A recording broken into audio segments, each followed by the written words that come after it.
I've heard lots of stories, Buddhist stories. They're always very interesting. They're kind of like riddles. But what I wanted to talk about today is the depth of presence that is required for you to have the experience of knowing who you really are is well beyond what most people are willing to attempt. This is why meditation is so valuable, such a good tool, because when you meditate, you are purposely trying to quiet down the noise that's inside of you so that you can sense the subtle movement of energies, and you can sense what your intuition... I'm sorry, I got interrupted. Happens often. I was saying that meditation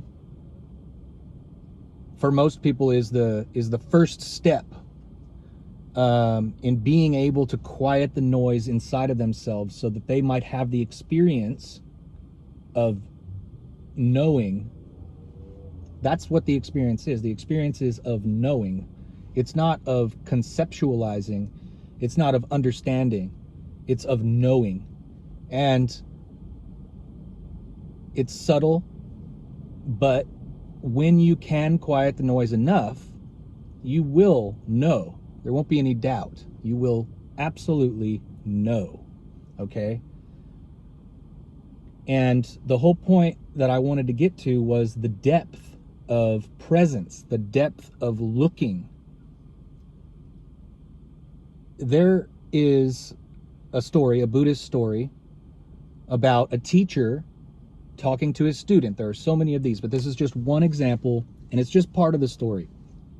When the student comes to the teacher, and the teacher asks if he was observing his breath throughout the night. It is the morning, he's come to him, and he had been asked to meditate, essentially to meditate constantly, even when he went to sleep. And so the master asked him whether or not he woke up on an inhale or an exhale. That is the depth of attention.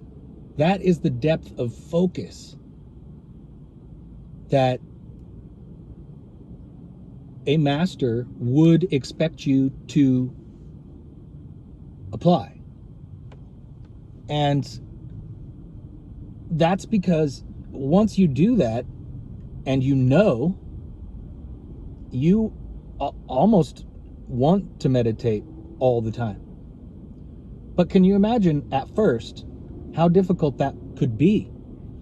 What breath did I wake up on, an in breath or an out breath? Good Lord.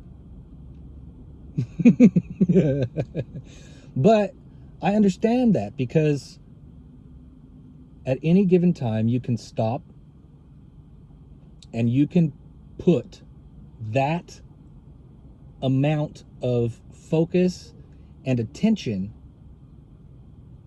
onto the subtleties, onto the subtle energies that are around us. You can put that intense focus, that much of it, so much that you would know whether or not you woke up on an in-breath or an out-breath.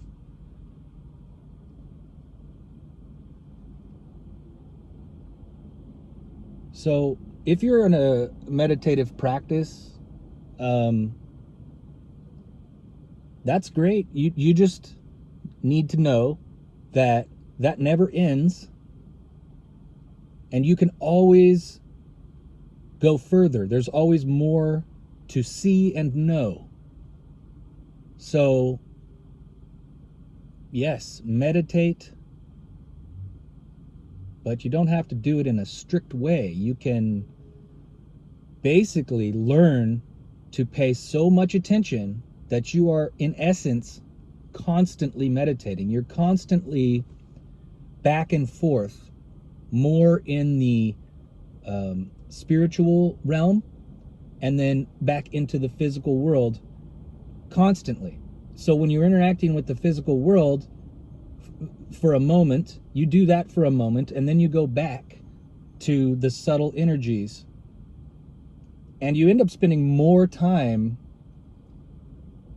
depending on how you want to do it. I end up spending more time not really interacting with the physical world on a level of like, I mean, my energy is constantly interacting with the world around me, but I am not being swept up in anything. I am not being pulled one way or another or influenced by any ideas, opinions, or judgments. I'm staying away from all of those things. I'm not touching those things most of the time, as much of the time as I want to, which is as much as I can, because it's a great place to operate from. And I just wanted to touch on the depth of observation that is required. And I don't think very many people have ever touched that, have ever gone so far, because I know how difficult it is just to meditate for 5 minutes when you're not practicing meditation, when you're just learning. Even after you've learned and you want to go and meditate again, it can be difficult. It can be difficult. I personally don't even actually meditate that much.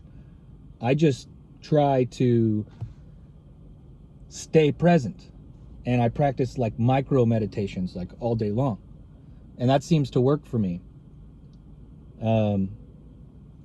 But even that, obviously that's just a maintenance thing. I can't reach the depths of knowing whether or not I had an in-breath or an out-breath when I woke up, unless I'm very, very focused and very, very dedicated. And in the past I have been, and I have gone pretty far, but once I knew, I realized it wasn't necessary, and that's okay too. But it doesn't change the fact that you have to get to a certain depth before you know. And once you know, you can manage it how you want. But if you never get to a point where you absolutely know who you are, and you absolutely know that everything is fine, you are safe, you are loved, when you know these things,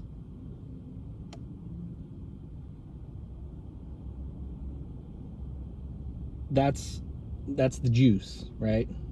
That's the juice.